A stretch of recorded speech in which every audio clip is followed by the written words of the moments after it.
Hi, what's poppin'? It's your boy Big Rich, Queens, New York City, where we get busy. Ladies and gentlemen, come on in. Wipe your feet on the rug. Throw some smoke in the atmosphere. I got some Colombian coffee in my cup, Primo. And I got some Joker 70 between my fingers. Salute, delicious. Let's get down to business. Today in Mafia history, John Joseph Gotti Jr. was born on October 27, 1940.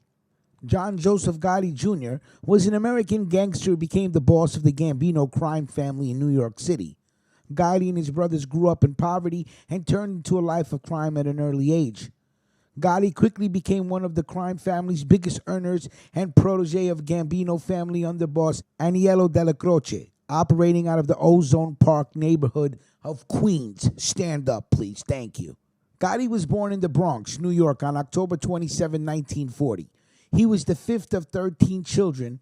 Two had died at birth, of John Joseph Gotti Sr. and Philomena Fanny DiCarlo. His parents were born in New York, but it is presumed that their parents were from San Giuseppe Vesuviano in the province of Naples, Italy, where his parents were married and lived for some time. Gotti was one of 5 brothers who became made men in the Gambino crime family. Eugene Gene Gotti was initiated before John due to John's incarceration. Peter Gotti was initiated under John's leadership in 1988, and Richard V. Gotti was identified as a capo regime, a made member who heads a crew of soldiers and has major social status. By the age of 12, the Gotti settled in East New York, Brooklyn, Salute, where he grew up in poverty alongside his brothers.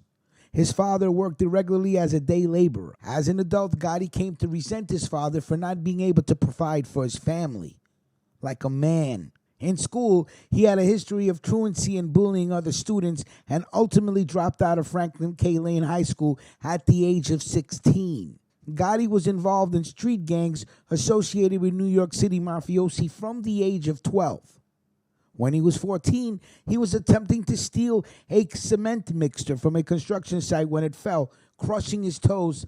This injury left him with a permanent limp. After leaving school, he devoted himself to working with the Mafia-associated Fulton Rockaway Boys gang, where he met and befriended fellow future Gambino mobster Angelo Ruggiero and Wilfred Willie Boy Johnson. Gotti met his future wife, Victoria DiGiorgio, who was half Italian and half Russian Jew, at a bar in 1958. The couple were married on March 6, 1962. They had 5 children: Angela, Victoria, John Jr., Frank, and Peter. Gotti attempted to work legitimately in 1962 as a presser in a coat factory and an assistant truck driver. However, he could not stay crime-free and by 1966 had been jailed twice. At his peak, Gotti was one of the most powerful and dangerous crime bosses in the United States. During his era, he became widely known for his outspoken personality and flamboyant style, which gained him favor with some of the general public.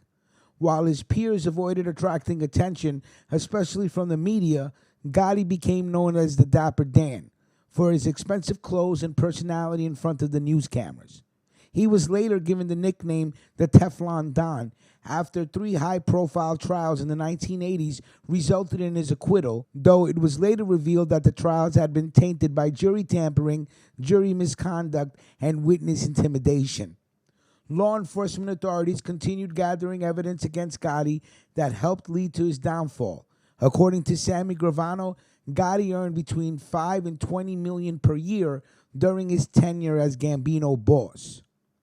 According to former Lucchese crime family boss Anthony Gaspipe Casso, what John Gotti did was the beginning of the end of Cosa Nostra. That's a great question. How many people believe that, what Gaspipe Casso said? Because after listening to the Underboss, the Sammy Gravano book, after I'm halfway through Gotti Rules, lots of lies, lots of truth. I really don't, what I'm saying? It's the little stories in between that actually catch my attention. Not the he said, she said. But the little things about the quirkiness of John Gotti. And he was a complete narcissist. And he was completely obsessed with himself and how he looked in the public. And that is everything but Cosa Nostra. All right? Maybe we can take it back to, Carlo Gambino picking Paul Castellano instead of Della Croce. Maybe if he would have picked Della Croce and made Della Croce the boss, just maybe, the future would have been rewritten. All right? But again, today in Mafia history was the birthday of John Gotti. Gentlemen, like, comment, share, subscribe. Let me know what you think about, the question that I asked. But definitely let me know what you're smoking on. And salute. We will talk soon.